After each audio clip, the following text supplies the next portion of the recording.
Directors at Liberty Center Services in Norfolk went into emergency mode on the morning of March 14th. Floodwaters were just below the top of the levee, located next to their building to the east. Executive Director Patty Skokan said residents of the center's independent living apartments remained calm and were helpful during the evacuation process. As we were helping people evacuate and get all their things together that they would need for 3 or 4 days, or if they lost their home completely, people were good about that. They were very appreciative and very calm and surprisingly so, and worked really well together with our staff. Once they got to the shelter, they were, again, very appreciative and very willing to help out and help each other out to make sure that it wasn't stressful for others. Once at the shelter, Liberty Center community members found themselves in an opportunity that allowed them to learn and grow. Once they got to the shelter, they were, again, very appreciative and very willing to help out and help each other out to make sure that it wasn't stressful for others.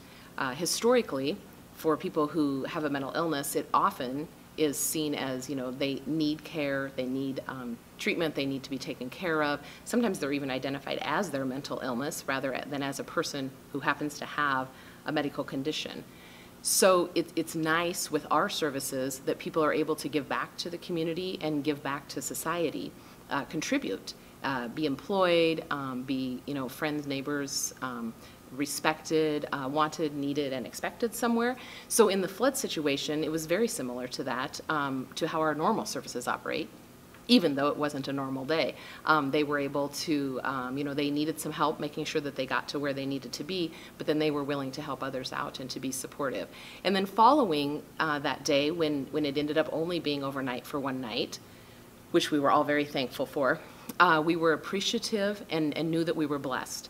But then as we heard about the incredible devastation in other parts of Nebraska, we really knew that we should be appreciative and that we should be thankful and that we should be helpful to those in areas that have the extreme devastation. And that's not just our staff, our members and the people that we serve are very, very willing to donate, contribute, help, go there, and provide assistance. Follow the Faces of the Flood series at norfolkdailynews.com or subscribe to the Daily News by calling 402-371-1080. Use promo code Alexa to get half off a digital subscription.